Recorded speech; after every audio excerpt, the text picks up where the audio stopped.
Yo, what is up, YouTube? Welcome back to the channel. It's your boy HBoss, and we are back with our series from Zero to Mastery. In this series, I document my journey learning a new game, going from being an absolute beginner to hopefully becoming very good at said game. And we're back playing Melty Blood. This is episode 3, and in previous episodes, we were covering the systems and mechanics page. We covered most of it, but we left off some of the movement and defensive mechanics. So I went ahead and read up on those, mainly the defensive mechanics. So I'm going to go ahead and show you guys some of them, including guard, EX guard, shield, shield bunker, and shield counter. So there's quite a lot of cover. So let's go ahead and just jump straight into it. Alright, so let's quickly go ahead and cover these defensive mechanics. To be honest with you, after researching them, they aren't really that difficult. But the more advanced ones are just kind of good to know. But the most basic one is called guard in this game. I'm just gonna call it block because I'm just so used to that from like Street Fighter and stuff like that.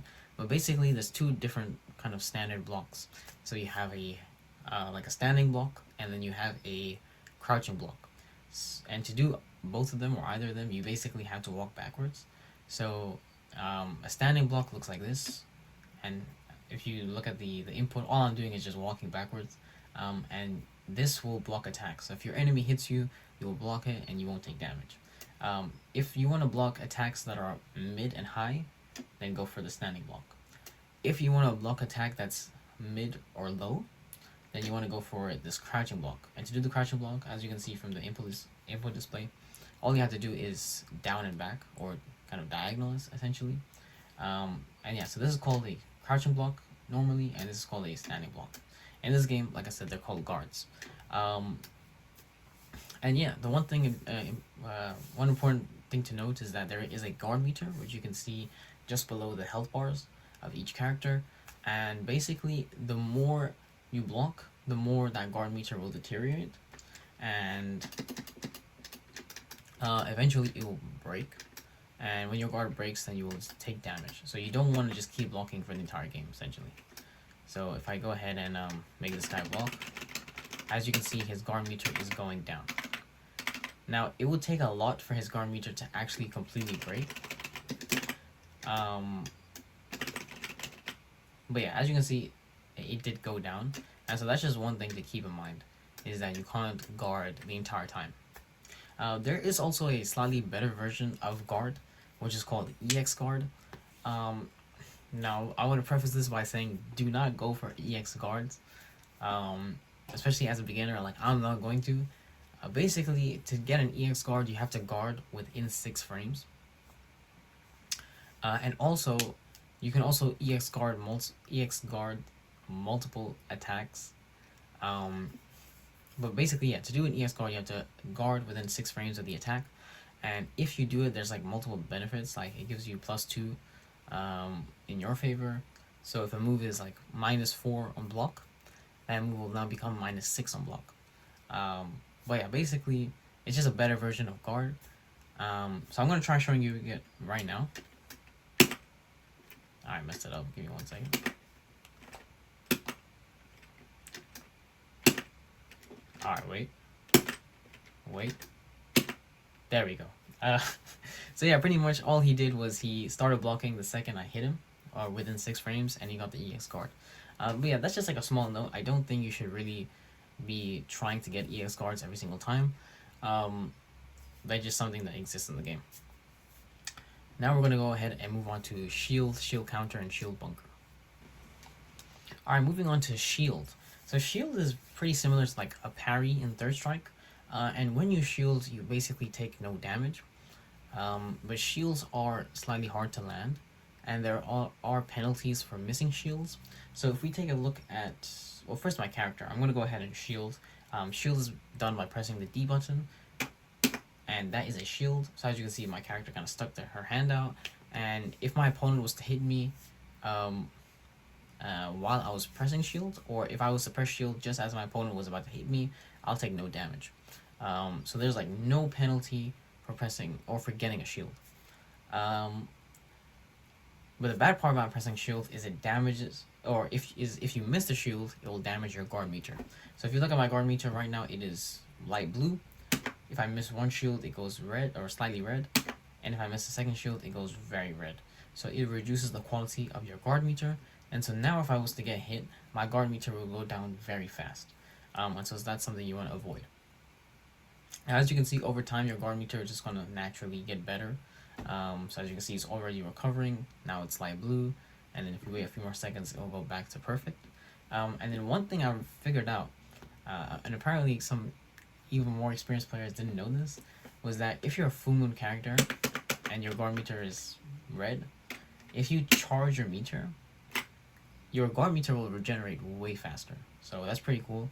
But yeah, that's just one thing to know about shield, is that it is useful, but you don't want to keep spamming shield because your guard meter will go down and that will lead to breaking. Alright, I just realized I forgot to show you guys what a shield actually looks like, and I forgot to mention one important thing, and that is there's a difference between a standing shield and a crouching shield. So if you want to shield an attack that's an overhead or a mid, you can just regular shield. But if you want to shield an attack that's low, you have to do a crouching shield. So it's not a universal thing. So yeah, you do have to keep that in mind. You can't just press the shield button and parry anything.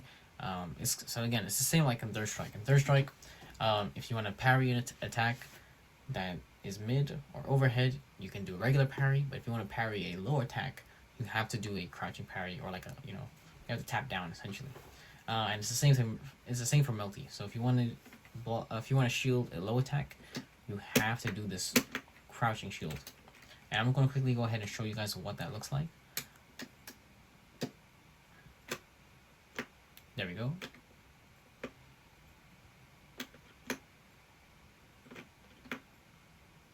And so that's also an example of like what shield looks like, but it also shows how you can actually hold shield for a little bit, and then your opponent will hit you and then the shield will still work. So of course you can't hold it forever because eventually it will stop, but you don't have to just tap it at the perfect time. You can, if you have enough meter, you do have a bit of leeway to hold it for a little bit, but yeah.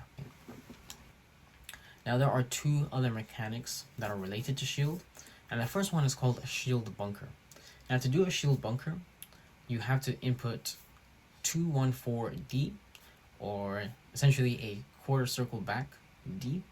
So it looks like this. And there's two stages to that attack, as you could see.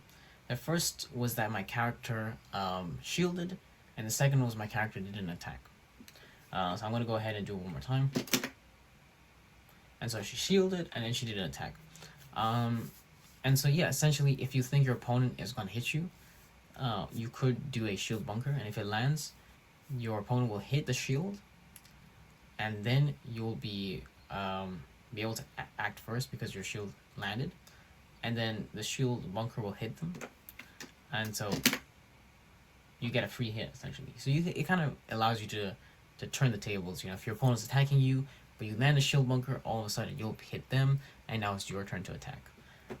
And shield counter is very similar, although it's done quite a bit differently. So I'm going to go ahead and show you guys that right now. Alright, so to do a shield counter, you actually have to do two inputs. So the first, you will input a shield, and the second, you will do the counter. And so essentially, the entire input is D, and then quarter circle forward D, or D 236D, or shield 236 shield. But yeah, so it's kind of two stages. You first have to land a successful shield, and then you will do the shield counter. So it's a bit harder than shield bunker, and also the inputs are different. The shield bunker is quarter circle back, and this is quarter circle forward. But yeah, so I'm gonna go ahead and show you guys right now. So the dummy is gonna hit me, and I'm gonna try to shield it. And if I get the shield, I'm gonna input quarter circle forward shield, and I'll do an attack. Alright, so there we go. So the first attack I shielded. Once I saw I shielded it, I inputted down, forward, forward, shield, and as you can see, I didn't attack. And yeah, again, this is just another kind of reversal option, I guess you could say. If your opponent's hitting you, you can hit them with a successful shield, and then if you notice you shielded, you can do a shield counter. And I think that the reason why this exists, and why shield bunker exists as well, is that with shield bunker, it's quite committal, because if you do this, you're gonna shield and you're gonna hit them, so they might be able to bait it, because they might know you're locked into that animation, and so they might just wait back for you to hit them, and once it whiffs, they can go ahead and grab you or something like that. While shield counter is kind of more, or it's less committal, but it's harder to do because you have to land a shield and then go for the shield counter. So it's kind of separate. And also, if the shield counter whips, then nothing happens. Your guard meter does get affected. But yeah, other than that, nothing happens. But yeah, that's pretty much it. So that is shield bunker, shield counter. Now, personally, alright, my boys, so we're gonna go ahead and move on to dodge and air dodge. Now, these are two mechanics that I've never actually looked into before because they're only available to crescent and half moon characters. So playing a full moon character, I never really bothered to look at them, but I decided to research them because obviously I want to learn the game and also just to make this video. And one thing I didn't realize was I've been describing them as movement mechanics, but they're more like defensive mechanics. Because they allow you to just dodge an attack. I thought it was a physical dodge, like your character kind of quickly moves to like a direction or something like that. But essentially, let me show you what a dodge looks like. So to do a dodge, you can do it by inputting down and then A plus B, so like this. And as you can see, my character did that little animation. And then to do an air dodge, it's the same thing. You just input down and A plus B while you're in the air. So as you can see, like that. So my character did a little animation while she was in the air, and that was an air dodge. And yeah, pretty much, if you hit a dodge, I'm pretty sure you just dodge your enemy's attack. So if your enemy tries to hit you and then you dodge, you'll just phase through the attack, which is pretty cool. It's quite unfortunate that it's not available to full moon characters because I would love to use this more. I guess I had to pick up a crescent moon or half moon character now. But yeah, so that's basically how to do a dodge. I'm not gonna lie, I would show you guys how to land it, but I've been trying, and I'm just so bad at this game that I can't land it. So I'm gonna keep practicing, and then if I land one, I'm gonna show it to you guys. But yeah.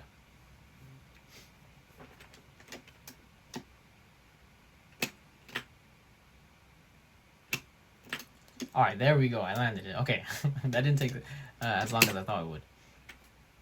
But yeah, as you can see, the dummy tried to hit me, and then just before it hit me, I pressed the dodge button, and I kind of phased through the attack. So that's pretty much what a dodge is. So like I said, I would describe it more as a defensive mechanic. The few other things I needed to mention, or the one other thing that I needed to mention, was that when you miss a dodge, it does damage your guard meter. So kind of similar to, for example, if you whiff a shield. So as you can see, I did a shield, but my opponent didn't hit me, so I whiffed it, and my guard meter got damaged. Now over time, that guard meter will recover, but it's the same thing with a dodge. So I'm gonna go ahead and let it recover completely. Yeah, and now if I go ahead and do a dodge, as you can see, it does get damaged, but by less than if you were to whiff a shield. But if I keep missing these dodges, as you can see, my guard meter gets completely damaged or weakened. But yeah, so that's one thing. You don't want to keep spamming dodges as well, but they're just a good thing to keep in mind. So that's pretty much the main defensive mechanics in this game. We have guards, shields, and dodges, and yeah, I'm gonna go ahead and keep practicing them. But that's pretty much it. That's the rest of the system and mechanics page. So we pretty much covered all of it, and now we can actually go ahead and start learning character specific stuff, which I'm pretty excited for. Alright, so that's the end of the video, guys. I hope you guys did enjoy. It was pretty short. That's just because there wasn't that much left of the systems and mechanics page, and now we finished that. And since we finished that, I'm gonna go ahead and move on to learning more character specific stuff. Because yeah, I feel like I covered the basics of the game, and I now really want to go ahead and kind of master my character. I have been practicing outside of these videos. I have been practicing, and I've kind of identified key aspects of my game that I really want to improve on. In terms of offense, I want to kind of understand Hime's combo or combos at a more kind of fundamental level, because right now I have these two set combos I've learned, and when I'm able to land them, I do damage. but a lot of times, my opponent's flying around the screen and whatnot, and so it's very hard to land those specific combos. And so I just feel like I don't really know how Hime's attacks link. And so what I want to do is get to a stage where no matter what the situation is, if I land a hit, I'm going to be able to maximize my damage output from any kind of starting point, if that makes sense. So I'm going to go ahead and just like really learn all her combos and kind of just try to understand how they link together, and try to get to a point where I'm able to like freestyle my own short combos. But yeah, so that's kind of offense. And then in terms of defense, it's quite simple. Hime's defense is really bad because she has very, very low health. She has one of the lowest health in the game. And then she also has the slowest jab in the game. So you can't jab or you can't mash out of pressure, essentially. And so she has very limited options. And it just turns out that I'm really bad at those options. So one of her options is to DP. But for some reason, like whenever I get knocked down, a lot of my DPs just don't come out, so I think my timing is off. Something like I guess I'm just not used to the Melty timing. I think it's a bit different to Third Strike. So I'm gonna go ahead and just keep practicing those DPs. And then finally, shield counter. Apparently shield counter is really good for Hime. It's a good defensive option. So I really want to go ahead and practice shield counter. But in general, shield is a core aspect of the game that I don't really use. And I do see pro players using it a lot more than I do. So I want to go ahead and just get comfortable and get a lot more consistent with landing shields. So yeah, I'm going to practice all of that. Hopefully more videos are coming soon. With that being said, I really thank you guys for watching this video. Make sure you guys subscribe and like the video, and I'll see you guys in the next video. Peace.